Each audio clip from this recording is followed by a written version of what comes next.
Então, bora lá continuar com nossas aulas sobre teoria e prática, né? Relacionando prática e teoria, aquilo que a gente vê na teoria e como ver na prática.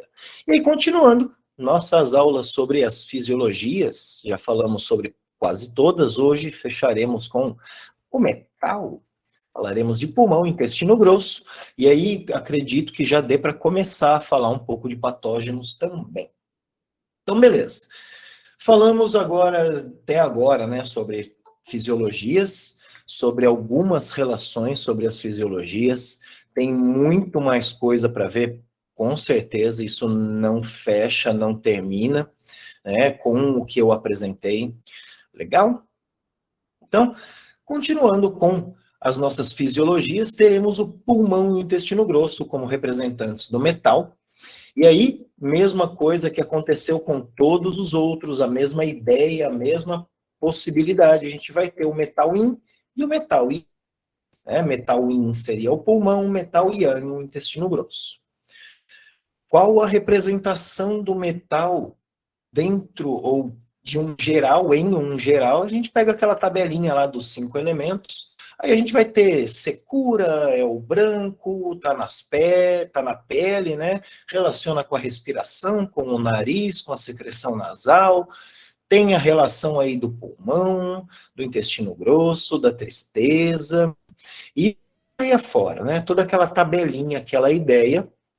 Mas isso vai muito além, né? A gente sabe que fisiologia não fecha por aí. A gente vai ter, gente, pensar pulmão, toda a mesma relação, tecido a gente sabe que é pele, função a gente sabe que é difundir o ti. Agora, quero trazer um outro conceito, uma outra ideia, lembrar que o pulmão vai ter relação aí com respiração, portanto, com captação de ti. É uma possibilidade o pulmão não estar funcionando e a pessoa começar a ter deficiência de ti generalizada? É claro que pode, porque o pulmão tem relação com o ti. A substância vital relacionada ao pulmão é o ti. Então, tudo que aconteça com o ti, a primeira ideia que a gente vai ter, a primeira coisa que a gente vai olhar vai ser pulmão, além da própria fisiologia dele. Tá? A gente sabe que o ti do pulmão tem a característica de difundir as substâncias para as extremidades, para a pele, de fazer descer, né? O movimento de descendência tem relação com o pulmão. E aí a gente vai ter a relação de líquido do pulmão como tanto a secreção nasal, e eu diria para a gente pensar um pouco na relação da transpiração. O líquido transpiração, o líquido suor, tem relação com o coração. Porém, como o pulmão cuida da pele, o pulmão tem relação com a pele, quem abre e fecha os poros tem relação com o ti do pulmão. E aí a gente pode ir além e lembrar que é especificamente o ti defensivo, né, o ti wei ti, né, aquele ti defensivo, a parcela yang do ti dentro do corpo, que tem a característica de estar no exterior, que faz a relação de abertura e fechamento dos dos poros, perdão, que faz a abertura e fechamento dos poros, que tem esse controle da transpiração. Então a gente já vê uma associação aí de pulmão com o coração. Tá?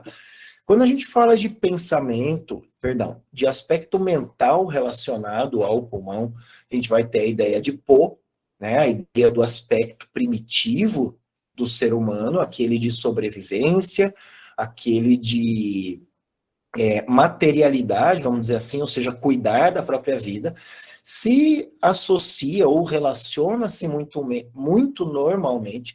Normalmente a gente relaciona o pulmão à questão da depressão, mas aí eu diria que é mais a tristeza do que a depressão. Depressão pode ter característica de tristeza, sim, mas não somente. Outras coisas podem levar à depressão, preocupação pode levar à depressão, medo pode levar à depressão, outras ideias e também a tristeza. Quando falar de tristeza e pulmão, lembra dessa associação com o instinto, com o querer viver, com o se manter vivo, estar alerta, estar atento, estar funcionando a parte animal, ou seja, querer sobreviver, querer estar e permanecer e fazer na vida. E aí a gente vai lembrar de toda a relação do coração, por ser o espírito, faz isso. O rim, por ter a vontade, mantém relação com isso. O baço, pelas ideias também. O fígado como coordenador aí também. Mas o pulmão vai ter essa relação de instinto de sobrevivência, de querer estar vivo. E muitas vezes a tristeza leva a isso. Tá? E aí, qual a ideia de nutritivo dentro do pulmão? Primeira coisa, observar a tal da quintessência. Né? Então, quando eu olho pele, no geral, eu vou estar no pulmão. Então, qualidade de tônus da pele, lustro da pele, qualidade dos pelos na pele, toda essa relação mostra a vitalidade do pulmão. Da mesma forma, e aí acrescento para vocês algo que não se fala, eu já comentei às vezes, eu já comentei com alguns em algumas aulas, o Ti do pulmão tem relação com a respiração. Então, ouvir a respiração do meu paciente, ouvir a voz do meu paciente, a força e a fluidez dessa voz, vai ter uma característica muito grande de como o Ti do pulmão está funcionando. Então, observar pulmão é observar o Ti, é observar o exterior, é observar a difusão das coisas no corpo. E aí a relação muito grande que ele tem com o defensivo. Né? Por quê? Por ter essa relação com o Ti, com o externo, com o Yang, ele vai ter muito essa característica do Ti mais exteriorizado, do Ti mais externo. Então, exteriorizar coisas e dinamizar com o pulmão é algo interessante? Muitas vezes interessante. Não é a função dele dinamizar patógenos, é dinamizar substâncias, fazer as substâncias circularem, mas ele pode fazer isso daí também. Então, lembrar que uma síndrome de pulmão pode e vai se apresentar tudo para fora, todo para o externo do corpo. E aí um local de reflexo do pulmão a parte das costas, né? Essa parte superior do tronco. Legal? Então, pensar pulmão é pensar nessa difusão das substâncias, pensar na aquisição do Ti. E aí, gente, lembrar que apesar do pulmão ter essa relação com a respiração, quem faz a puxada do ar, trazendo ele para baixo, ou seja, a base e o fundamento do movimento de descendência do pulmão é o rim. Então, a força do rim, a potência do rim, o yang do rim é quem mantém e sustenta esse movimento de descendência do pulmão. Curioso? Muito curioso. E aí a gente vai se lembrar da relação dos movimentos do Ti. Lembra que sem entrada ou sem descida não tem entrada, sem subida não tem saída. Né? Então, quando a gente pensa em descer, eu lembro também de subir. Quando eu lembro de entrar, eu lembro de sair. Todos os movimentos estão relacionados. Então, se a gente tem o yang do rim, é o propulsor do movimento, ele é o yang verdadeiro. Ele sobe graças ao Ti do baço, ao Ti do fígado, ele faz um movimento de ascendência e também puxa o pulmão para baixo. Então, o movimento de descendência, apesar de funcionar ou acontecer no pulmão, ele tem uma relação muito grande com o rim, da mesma forma que a respiração. E a ideia muito interessante é que esse pulmão vai trazer o Ti do ar para o rim, para fazer funcionar mais fortemente, ou para manter funcionando o Yang verdadeiro, o Yang original. Bem legal essa relação, né, de que eu vou captar o Yang do ar para que ele desça e forneça funcionamento para o Yang verdadeiro. Lembrar que, além disso, esse mesmo Ti se acumula no peito, junta-se no peito com o Ti dos alimentos, com o Ti sutil processado dos alimentos e vira, né, transforma ali no Ti torácico. Então a gente vai ter a união depois, né, da força toda do Ti nosso no corpo funcionar como o Ti mesmo, o Ti torácico, que é a união do Ti do ar com o Ti dos alimentos, mais o Ti original para formar o nosso Ti verdadeiro, o nosso Ti de função. Então, a formação do Qi tem uma relação muito forte com o pulmão, pois o resto, basicamente, a gente tem no corpo. O Qi original a gente tem no corpo. O Qi dos alimentos a gente adquire e tem o Qi do pulmão, o Qi da respiração. Então, gente, recomendar exercícios para paciente obrigatório, recomendar exercícios de respiração bem interessante para que forneça mais Qi para o nosso tratamento. Quais as representações ou onde vou ver pulmão acontecendo no dia a dia, acontecendo na clínica? Como disse, primeira relação de ver pulmão, sua quintessência, o seu local de representação, a pele. Então, qual a qualidade da pele, qual a nutrição da pele, qual a textura da pele, qual a força da pele, qual a vitalidade da pele, me indica sobre pulmão. Segundo aspecto que me indica sobre vitalidade de pulmão, voz, potência de voz, clareza, nitidez da voz. E aí, a respiração da pessoa, se ela tem fluidez ou se ela é ruidosa. Isso me indica também dos movimentos do pulmão, dos movimentos do Qi do pulmão. E aí, onde mais? Edemas podem acontecer por conta de pulmão? Sim, porque ele é a raiz superior, ou ele é a fonte superior dos líquidos. É ele quem difunde para o corpo. E aí, onde vou ver esse edema? Principalmente na parte superior do corpo, que é onde o pulmão se manifesta. Pode ser no corpo todo? Pode, principalmente a nível de pele. Percebo que é a pele que está acumulando, a pele está formando a. E aí tem uma primeira relação, por exemplo, com uma celulite. Tenho visualização ali de pulmão, porque não é na superfície que está acumulando, quem cuida da superfície é o pulmão. A gente tem uma relação muito forte com o baço por conta do acúmulo, mas a dispersão e difusão das coisas depende do pulmão. Então, temos que fortalecer esse Qi de pulmão também para difundir os líquidos. Então, edemas são uma forma de ver. Secura na pele pode ter relação? Pode, coceiras, alergias, com certeza, tá? Se manifesta no externo, pode não ter origem no pulmão, mas está acometendo o pulmão. Problemas respiratórios, com certeza, a gente vai ver essa fisiologia relacionada. E aí, como disse, coisas que manifestam no alto das costas, no peito também, né? Toda essa parte superior das costas é a representação do pulmão. Então, mostrar a parte de espinhas, por exemplo, que acontecem nessa região, pode ter relação com calor no pulmão? Pode ter muita relação. E aí um detalhe e uma característica muito grande que quero trazer sobre o pulmão. Por mais que eu não veja o pulmão se manifestando em clínica, nós vamos utilizar e vamos fazer muito uso de pulmão por dois motivos. Primeiro, sua relação com o baço, né? Então, quando relaciono ou vejo a característica desse pulmão, a primeira relação que eu lembro é com o baço. Lembra do eixo Tayin, do canal Tayin? Então, essa relação de nutrição, de difusão da nutrição, de possibilidade de nutrição para o corpo, tem muito a ver com o pulmão. Muito a ver com o baço, muito a ver com o pulmão. Então, a gente vai utilizar também para dinamizar baço a característica do pulmão.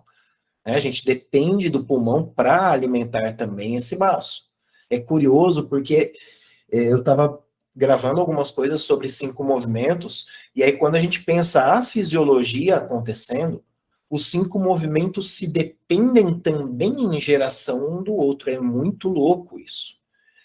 Porque um acaba gerando o outro de uma certa forma. Então, quando a gente fala, por exemplo, que eu posso melhorar o filho para melhorar a mãe, ou, tonificar o filho para tonificar a mãe, ou dispersar o filho para dispersar a mãe, a gente começa a ver essa relação maior da fisiologia. Porque eu posso usar para a geração desse elemento anterior. Né? É bem legal isso daí. Então, todas as relações aí de fisiologia, eu vou ter, né, observação do pulmão.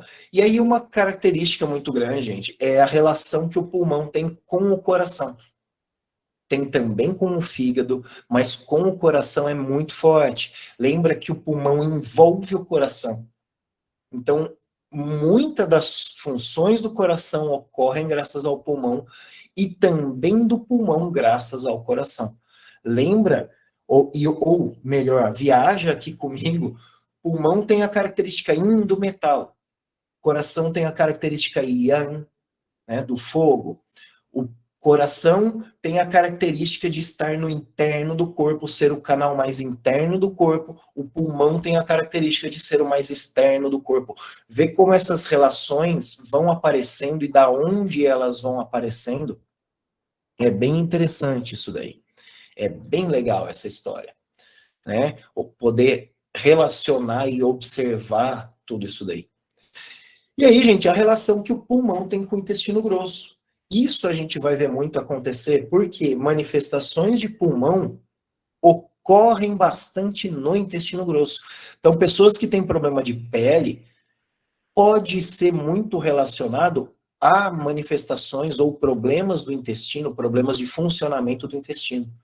É bem interessante essa relação do par acoplado, é bem legal isso daí. O que mais que tem uma característica interessante da fisiologia ou das falas atribuídas ao pulmão, ao metal, é que o pulmão odeia o frio. Olha que maneiro. O pulmão secura, gera o frio água, né? Ou o rim água, que é frio, e o pulmão detesta o frio. O pulmão é extremamente agredido pelo frio. Olha que maneiro isso, ele gera algo que o arrebenta. É muito doido isso. Mas isso é minhas viagens, deixa pra lá. Mas continuando essa ideia, o pulmão detesta o frio. O pulmão se sente muito agredido por frio. Então, percebam como é ruim respirar no inverno, ou quando está muito gelado, incomoda muito a respiração. É bem interessante essa relação. E trago uma ideia, que uma vez teve num debate aqui numa aula, e muita gente acaba acordando 3 e pouco da manhã, né? E aí lembra, essa é uma das horas mais geladas do dia. Então, veja muito essa relação, pode ter muita relação com um ataque de frio no pulmão. Então, observa o que está acontecendo com a pessoa, observa os hábitos da pessoa, para ver se não tem essa relação da pessoa estar aí tomando golpe de vento frio ou tendo relação com o frio na madrugada para poder estar acordando às 3 aí na manifestação do tiro do pulmão. Legal? Então, gente, pulmão é bem simples, é bem tranquilo, não tem muito além para ver. Da mesma forma que quando fala do intestino grosso, como comentei, vai se manifestar muito na pele, mas muito, muito na pele. E aí, curiosamente, o intestino grosso se manifesta muito no Shen. Vocês já perceberam isso? Vocês já pararam para pensar, a pessoa está irritada, a pessoa está enfesada.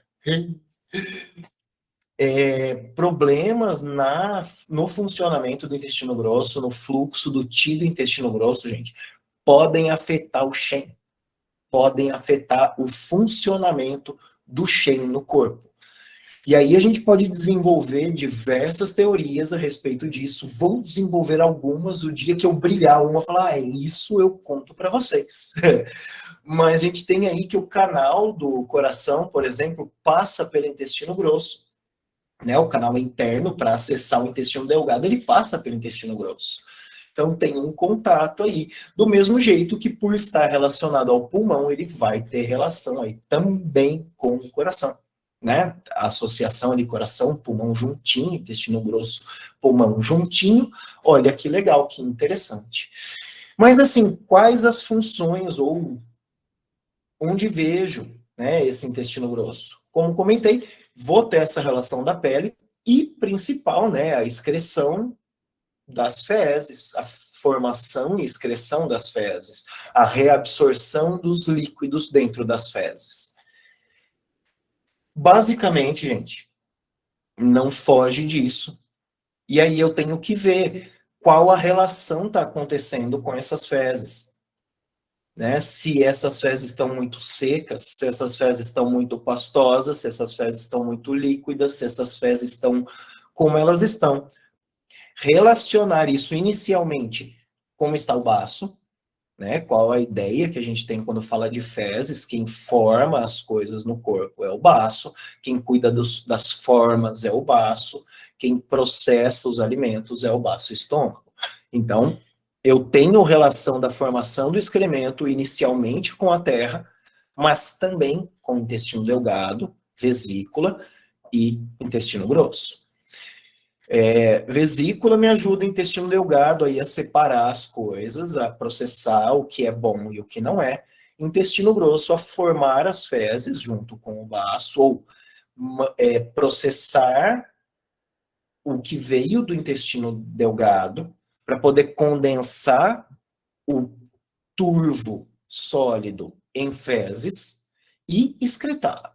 Então, aquele movimento de descendência do pulmão vai ter muita relação com o movimento de descendência das fezes ou com a excreção das fezes. E a qualidade das fezes ou como essas fezes estão podem mostrar como está o intestino grosso. Volto a dizer, olhe primeiro, quando eu falo de fezes, olhe primeiro para a terra, olhe primeiro para o baço para saber como é que está a formação de líquidos, como é que está a circulação de líquidos, como é que está o ti do baço para formar as coisas. Mas a forma também das fezes tem relação com o intestino grosso. E aí eu vou ter calor no intestino grosso pode gerar secura nas fezes, fezes ressecadas, fezes pequenas, fezes com um cheiro muito forte. Ao mesmo tempo, pode gerar diarreias também, principalmente se associado à umidade, mas calor também pode gerar diarreia, e aí lembrar qual é a característica do calor. Explosão, então aquelas diarreias que fazem muito barulho, diarreias explosivas, diarreias com cheiros péssimos, aquela que nem a pessoa se aguenta ali no lugar. Tá? Então lembra da associação disso, pode ter relação ali no intestino grosso. O frio, quando se manifesta como fezes escuras, perdão, como fezes mais ressecadas, vai ter uma relação aí não de tamanhos muito pequenos, porque ele não vai consumir tanto a matéria, tá? Vão ser maiores, ou maiores em comprimento, principalmente. Talvez aí podem ser mais claras, principalmente, né, com cores mais tênues, um cheiro menos desagradável ou até sem odor, tá? Sem cheiro. Pode ter diarreia por frio? Pode. É mais comum, volto a dizer, por umidade. Posso ter frio e umidade gerando diarreia? Também.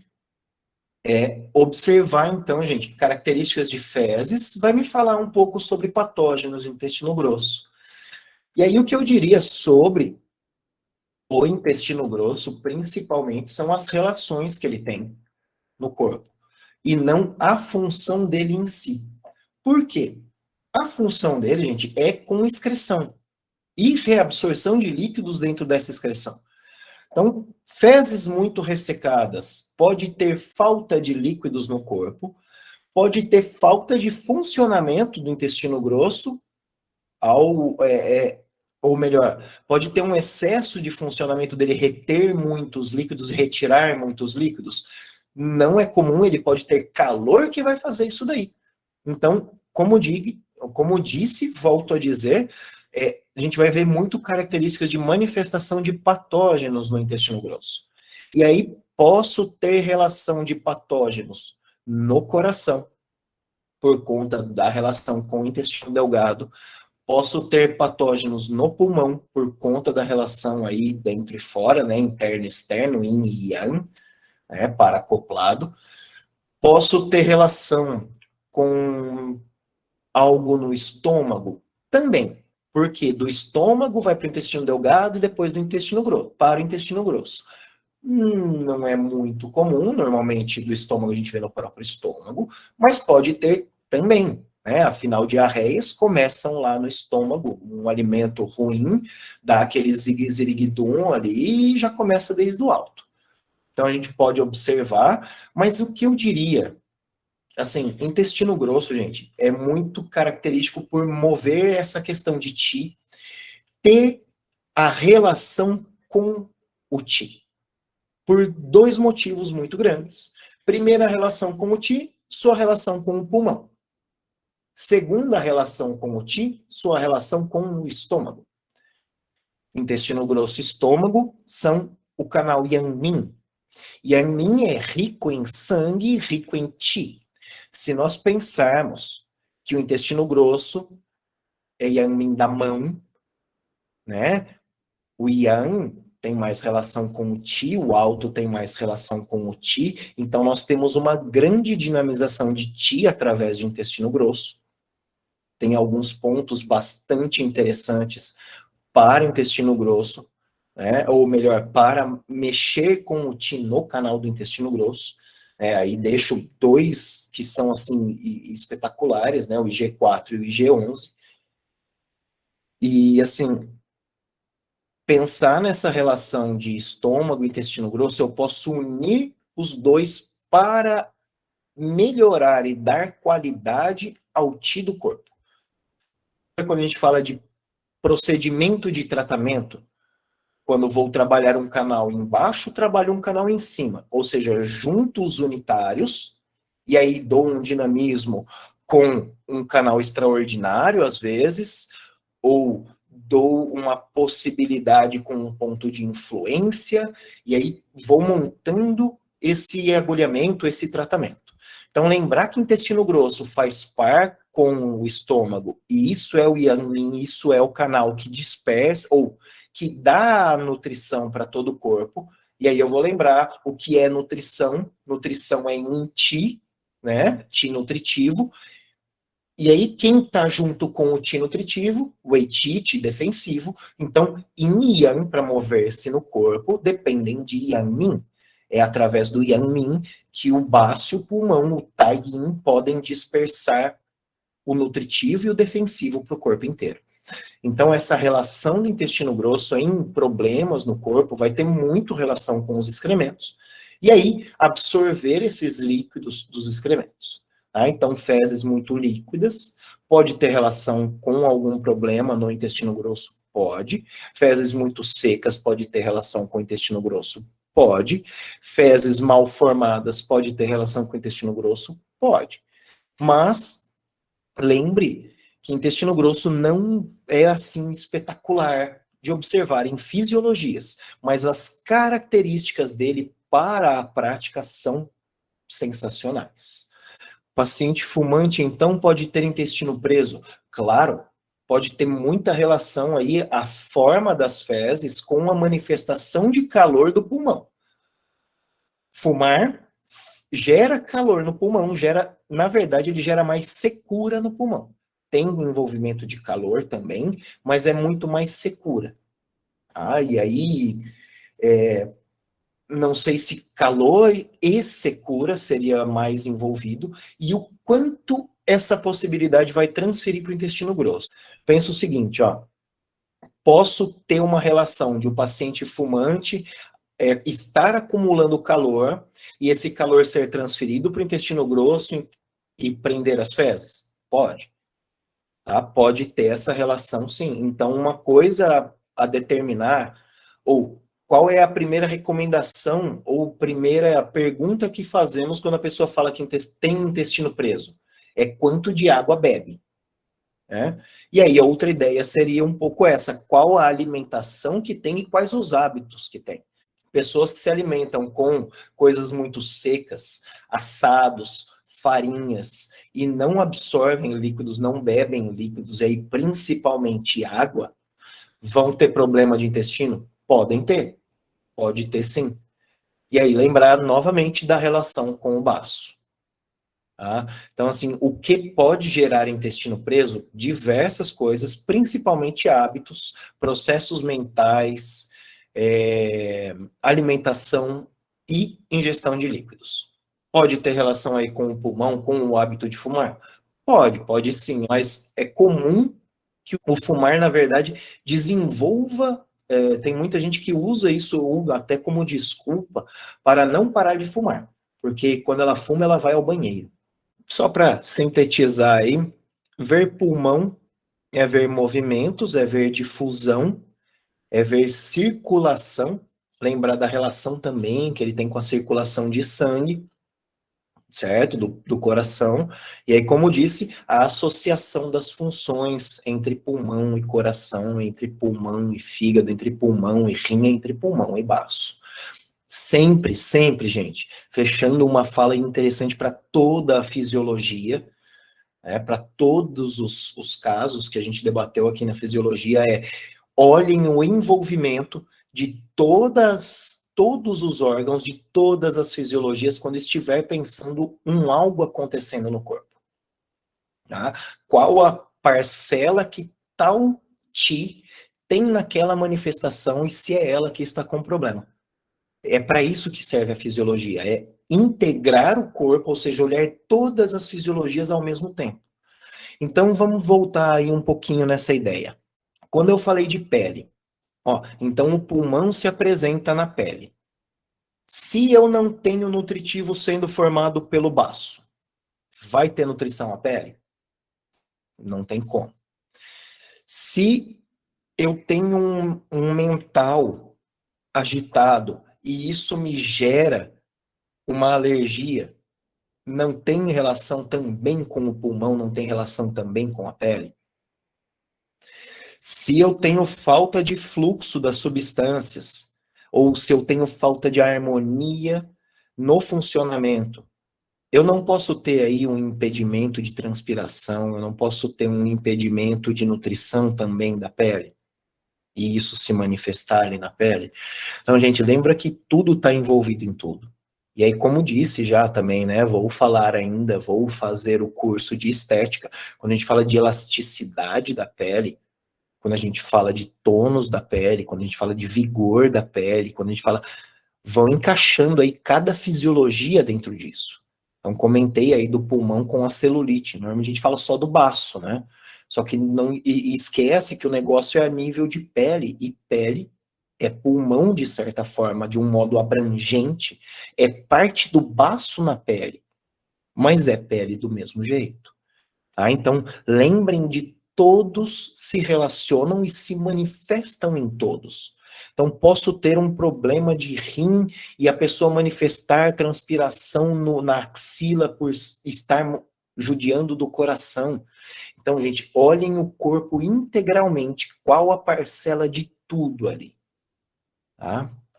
E aí, sintetizem quando vê, tal manifestação acontece assim, assim, assim, assim, eu vejo tal problema envolvido nisso. Ou isso é decorrente daquele outro problema.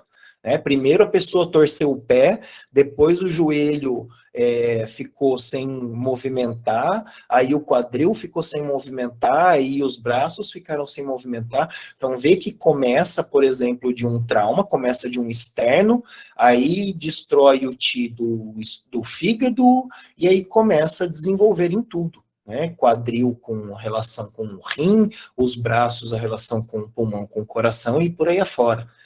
Tá? Então, tudo se envolve em tudo, ver quem está manifestando e onde é o problema, isso vai me fazer tratar.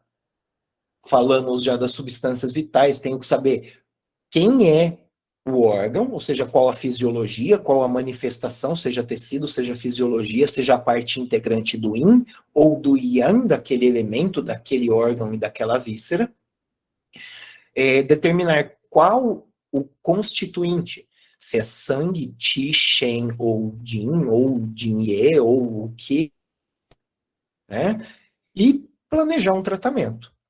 E aí a gente vai ver, né, dando essa continuidade, ou começando a nossa fala sobre patógenos, o que estou vendo, como isso se manifesta. Então, quando a gente fala de patógenos dentro do corpo, primeira associação ou primeira ideia a se ter. O patógeno é o Ti que se manifesta de tal forma. Então, um Ti que agita, um Ti que vai para fora ou tende a expandir, tende a aquecer, tende a acelerar, tende a deixar vermelho, tende a ir para fora, a gente chama calor, porque o calor se manifesta assim, ou seja, tem esse Ti, tem essa propriedade. Quando a gente vê algo que se move no corpo, quando a gente vê algo que começa abruptamente ou começa do nada, termina do nada, quando ele começa em um lugar, termina em outro lugar, ou seja, se movimenta, a gente vai ter essa característica do vento acontecendo, porque o vento tem esse Ti, o vento tem essa característica. E é isso que a gente está vendo quando fala de patógenos. É o Ti que se manifesta como tal patógeno. E aí, qual a primeira ideia que se vê quando percebo o patógeno? É de origem externa, é de origem interna, ou seja, está no externo do corpo ou está no interno do corpo. Por quê? A manifestação que estou vendo é um Chieti, é um Ti perverso, é um Ti maligno. Acabou de acontecer, é recente, é agudo. Vejo algo externo, algo no exterior. Tateio o pulso, vejo esse pulso muito superficial, está acontecendo no exterior. Vou observar o exterior, quais as manifestações. Tem característica de vento, se movimenta, começa num lugar, termina em outro, começa do nada, termina do nada. O que? Seja dor, seja coceira, seja alergia, seja espirros tem relação com o vento? Tem? Não move, não dinamiza, não... Então, tem essa característica de vento. Quando observo o patógeno, gente, lembro que ele é um Ti perverso. Então, isso não tem relação direta com o Ti no corpo. Qual a relação que o Ti perverso, o Chieti, o Ti maligno, tem com o Ti correto, o Ti verdadeiro, o Ti bom do corpo? A relação de quem está mais forte. Né? Se o patógeno ganha, o corpo, o Ti do corpo está ruim. Se uma manifestação acontece no corpo, não depende do Ti do corpo. Então, muita gente se confunde falando, nossa, estou vendo manifestação de calor, então isso é o Yang se manifestando no corpo. Não, isso é característica Yang de um Ti maligno, de um Ti perverso, ou seja, de um Chieti. Ou seja, posso ter deficiência de Yang e ainda assim ter manifestação de calor? Claro, com certeza, porque isso é um Ti maligno. Isso é um Ti perverso, isso é um Ti que se formou e não é bom. Ele não tem propriedades e características daquilo que a gente pode tratar dentro do corpo. Tá? Então, quando a gente fala de patógeno, lembra disso, ele é um Ti que não presta, ele é um Ti que a gente vai remover, ou tentar eliminar, ou dar cabo dele. E aí a relação que os patógenos vão ter, cada um com o seu movimento, cada um com o seu elemento. O vento característico da madeira, o calor característico do fogo, o frio característico da água, a umidade da terra e a secura característica do metal. Então, associamos cada fator patogênico inicialmente a um elemento, a um órgão, sim. Porém, o calor pode invadir pulmão, pode ter calor no baço, pode ter calor no rim, pode ter calor no fígado, pode ter calor no coração.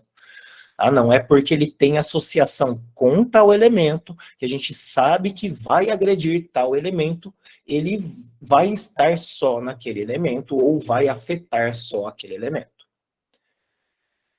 Então, perceba o calor no rim, tenho calor na bexiga, quando o urino queima, arde, tenho calor na bexiga. Esse calor vai afetar o fogo? Vai afetar o coração?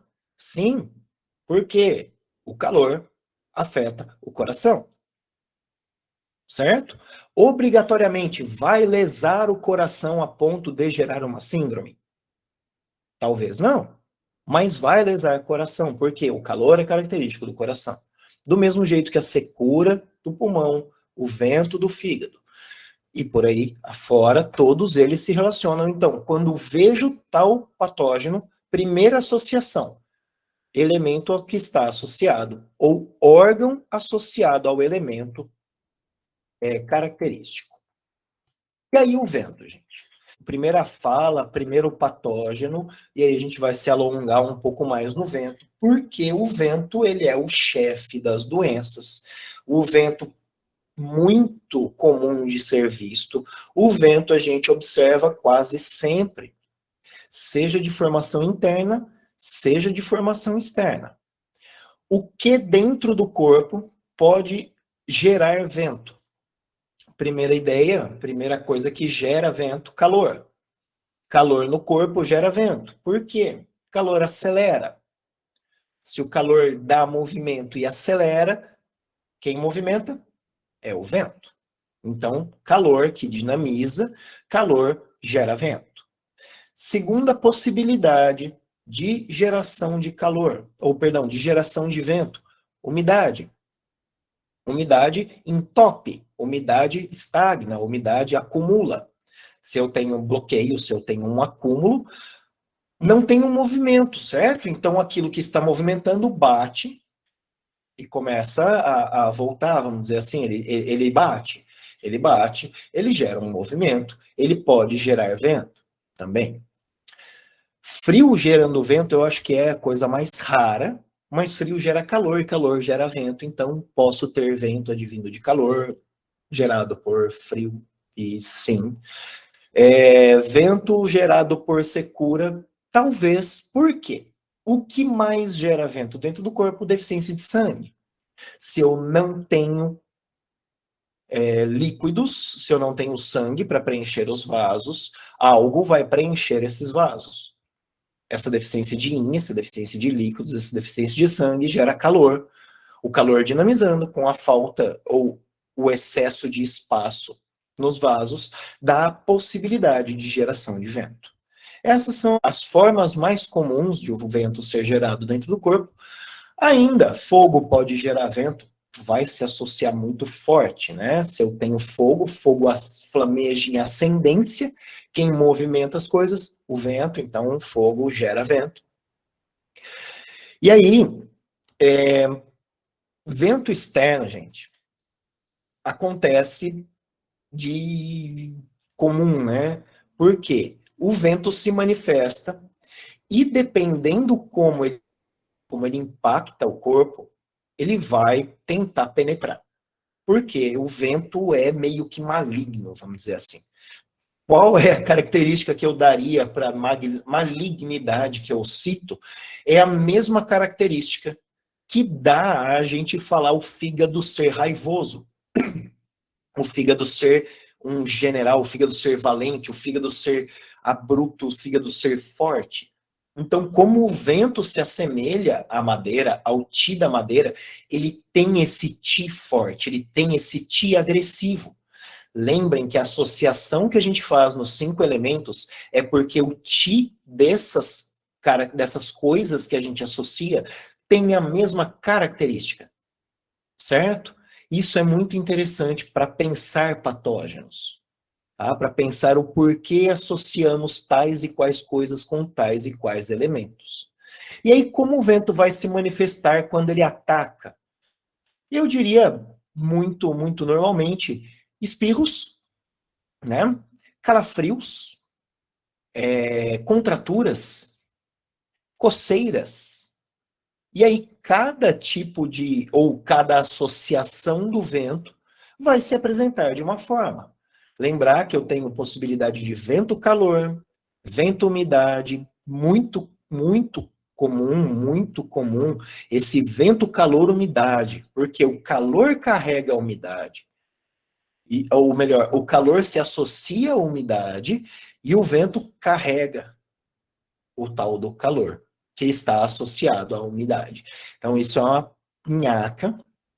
Pensa em lugares, por exemplo, curioso também, fui para Manaus. Gente, Manaus é um forno, né, e é abafado de úmido, né, tem bastante umidade lá, é bastante quente. E aí eu comentei com o professor que me recebeu lá, que faz parte lá da escola, falei, nossa, deve ter um tal de umidade e calor aqui, que é algo, né? Ele falou, cara, bem pelo contrário, tem muito vento e vento frio. porque as pessoas se enfiam debaixo do ventilador, do ar-condicionado, não sei o quê. Então, só curiosidade. Mas, assim, o vento carrega as coisas. Então, eu posso ter vento secura, vento calor, vento frio, são os mais comuns, né? Esses patógenos que não são, que tem mais características de sublime, de sutil. Então, é muito comum vento calor, vento secura também. Tá? Então, pensem aí essa época de outono com a questão do vento secura, a questão do calor, do verão, do calor, com o calor, o vento calor, a questão do inverno com o vento frio, a questão do outono, vento secura, a questão da interestação, né, ou esses lugares mais úmidos com o vento calor, vento umidade. Como vai se manifestar? Associação, né? Eu tenho a característica de um patógeno e a característica do outro patógeno. Mas lembrar essa característica principal do vento, quando vejo vento, quando as coisas no corpo migram, quando as coisas no corpo iniciam e terminam, né? Tipo coceira, tipo alergia, tipo algumas dores, tipo cãibras. Então, isso tem bastante relação com o vento. Coisas que se movimentam, então pensa ali aqueles borborigmos ou movimentos do intestino, pode ter relação com o vento, também pode ter relação com o vento. E como mover, como retirar, como trabalhar esse vento dentro do corpo? Primeiro, se tem associação, buscar a associação. Se tem origem interna, buscar a origem interna. Não adianta eu ficar tratando o vento de uma pessoa que tem deficiência de sangue. Não adianta eu ficar tratando o vento de uma pessoa que tem calor. Não adianta eu ficar tratando o vento nesses casos. Eu tenho primeiro que tirar a origem para depois tratar o vento. Se a pessoa tem trabalho ou mexe com coisas com muito vento, tentar ensinar essa pessoa a fortalecer o corpo, exercícios de respiração, melhor alimentação, tratamento, né, para esse fortalecimento, e aí cuidar de alguma proteção ou de se manter de uma forma que ela não se sinta agredida por esse vento. Como tratar vento no corpo? Primeira ideia que eu diria para vocês. Terceiro ponto, ponto Chu, de cada um dos canais. Vejo onde está o vento para remover. Terceiro ponto, ponto Chu, tem relação com externo e interno, né? Ele tem essas duas possibilidades. Tem a relação com a terra, então também elimina a umidade, mas também é recomendado para eliminação de vento. Segunda ideia, vento tem características yang, né? Vai para o externo, vai para a superfície, tem relação com a madeira. Primeiro ponto de órgãos tem relação com madeira, então primeiro ponto de órgão pode ser interessante para eliminar vento, sim. Terceiro ponto, ou ponto Chu, da víscera, pode ser interessante para eliminar vento. Os 3 pontos mais comuns para eliminação de vento, os pontos da base do crânio, né? VB20 e VG16, né? Para mexer com esse vento, dinamizar esse vento, exteriorizar esse vento. E existem ainda outros pontos que mexem um pouco com essa parte de vento, porque também trabalham com calor, então eliminam vento-calor. E aí, basicamente, isso daí, gente. Mas é muito comum em prática, na nossa clínica, no nosso dia a dia, o acometimento de doenças internas, né? Então, a gente não adianta só tirar vento. Busquem o que está acontecendo internamente no corpo para gerar esse vento, e aí trataremos o vento cuidando daquilo que o está gerando. Ou quando vamos olhar e tratar o vento de cara, sem pensar na síndrome que está gerando ele, quando ele for muito abrupto. E aí, vocês vão ver, vai ter relação com a síndrome que está gerando ele, porque vai ser ataque de vento, ascensão de vento, ascensão de fogo. Então, a relação com o vento, dentro do que está acontecendo, é muito forte. Retirar vento quando vou trabalhar as manifestações de vento podem me ajudar nesse tratamento? Então, vou trabalhar cãibra, retirar vento pode me ajudar? Pode. Vou trabalhar essas movimentações de alergia, alergias que aparecem e desaparecem. Posso eliminar vento? Vai me ajudar a tratar essa alergia? Vai me ajudar a tratar essa alergia. Então, quando eu vejo vento, a primeira ideia é busco a origem desse vento para tratar a origem. Segunda ideia, qual a agressividade e como vou eliminá-lo. É comum ele estar internamente, ou seja, no interno, para a gente ir buscar lá, por exemplo, em pontos mar, em pontos mu, ou em. Não. Em pontos Beixu também não, porque é interessante algo externo. E aí, só se esse vento for de origem externa, posso buscar ali o Taiyan para fazer essa eliminação, né? Beixu e Mu, por ser agudo. Mas, gente, basicamente o vento se manifesta para fora. Então, trabalhar pontos mais superficiais são interessantes é interessante para trabalhar vento. Trabalhar pontos do alto é mais interessante para trabalhar vento. Legal? Busquem a origem, busquem pontos no alto para eliminar vento, e aí tá tudo certo. Vê onde ele está cometendo, né? Se é vento na vesícula, se é vento no fígado, se é vento no músculo, se é vento na pele, se é vento no coração, se é vento onde está esse vento. O que esse vento está fazendo para que eu tenha que tratá-lo, para que eu possa tratá-lo. Ok? Então, próxima aula continuaremos com os outros patógenos. As alergias em todas as áreas do corpo pode ser ataque de vento? Como assim? Acontece em todo o corpo? Acontece no corpo todo? Se acontecer no corpo todo, provavelmente não. Aí eu posso pensar no espalhamento do pulmão, posso pensar, me explica isso daí, em todas as áreas do corpo. Lembra que o vento, ele começa e termina. Então, uma alergia que aparece e desaparece. Em várias partes do corpo, com certeza. Tá? Se ela começa em uma parte e espalha, se ela aparece em diversas partes, desaparece, aparece em outras partes, desaparece, com certeza. Se ela aparece em diversas partes e começa a propagar, com certeza. Depende de como ela se manifesta. Se ela só aparecer em diversas partes, eu posso pensar que o vento espalhou, ou que algum Ti espalhou, o Ti do pulmão espalhou. E aí ficou estagnado, parado naqueles lugares. E aí posso relacionar com frio, posso relacionar com secura, mas se ele está espalhando, se ele começou em um ponto e espalhou, com certeza o vento está relacionado. E se for, ficamos por aqui e daremos sequência semana que vem. Beleza? Até a próxima. Fiquem com Deus.